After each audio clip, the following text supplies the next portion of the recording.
For you new YouTubers that are just starting out, nobody is going to come to your Call of Duty Black Ops 2 channel to hear about the fucking NBA draft. That is the stupidest thing I've ever heard. I have no idea what was going through my mind at this point in time where I was like, you know what? People who were searching for some Black Ops 2 excellent FAL gameplay on Yemen are going to be wanting to hear about. Nobody is going to be searching for that and being like, you know what? I want to hear about this random cunt's picks for the 2014 NBA draft. I watch a lot of YouTube. Frankly, an embarrassing amount. But with so many people doing so many different things with so many different styles, I figured there's got to be somebody I can learn from, right? So here's a series nobody cares about, on topics so simple nobody bothers talking about, focused generally around people I watch too much. Welcome to What I Learned.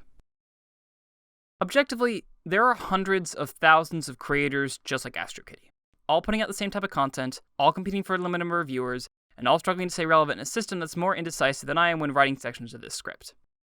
What makes him unique, and contrary to what he may think, is that he can make people give a shit.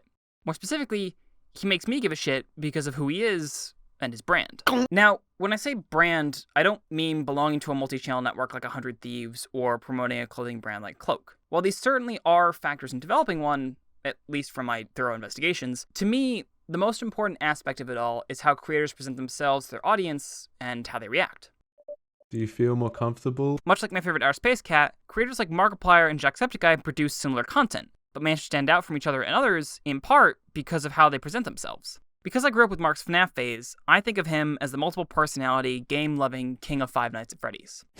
And because I watched Sean later, I think of him as the energetic, coffee-loving, big-hearted Irish guy. Thank you so much. Neither of these characterizations are meant to be demeaning or their be-all, end-all characteristics. It's just the way I see them. But the fact that they're able to work in the same genre and be distinct enough from one another to have said characterizations illustrates how important personality plays into all this. At least for them. See, as an editor, my job is to work behind the scenes with creators and their creative teams to produce a product. But unlike those creators, because my work is controlled by client request, it's hard to develop my own behind-the-scenes brand. At least, that's what I thought until I watched Astro. And a lesson I learned through his memes. Nice boop. Unlike other creators, this boldly going bobcat distinguishes himself not only because of his astonishingly good looks, stellar personality, and soothing Australian accent, but also because of how he manages to create a brand supported in part by his Astro memes. Cheeky! Normally, dubbing like this is nothing new. In fact, for someone like me, they're almost necessary for my style of stream highlights. What makes them unique, and how they play into his brand, is how he uses them to be himself. Take this clip from one of my unofficial stream highlights.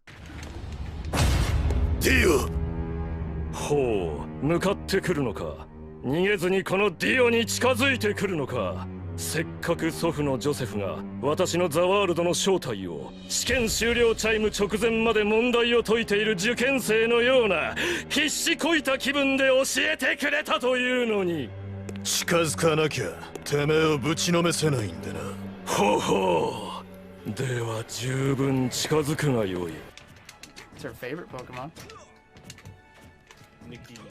Yes, baby! Yes!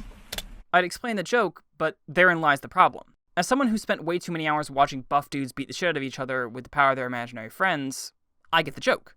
But to a passerby, they might not. And if they don't, I run the risk of losing their interest. Something like that may seem inconsequential.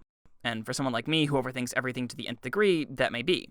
But as an audience member, I watch people for who they are, not what they make. Their genre or style of content may draw me in at first, but it's how they brand themselves and who they are behind the scenes that makes me stick around. And if you're blasting me in the face with memes and in-jokes that I don't get, I'm not going to want to. Of course, because Astro's memes are mostly self-contained, he still runs the risk of losing his audience, since there's no guarantee anyone will understand it. But because these memes are his own, he creates a style entirely his own. People don't need to understand any outside reference or be in on a joke. They just need to know Astro. In fact, this balance of personality and presentation are some of the reasons why he stopped using an editor. I know a lot of you guys weren't a fan of that. Not so much because the videos themselves weren't bad. I think that our editor, Rick, did a fantastic job and I back that man to the death and back. It's just the criticisms that I heard over and over again were, number one, we don't want stream highlights, and number two, it just isn't Astro editing.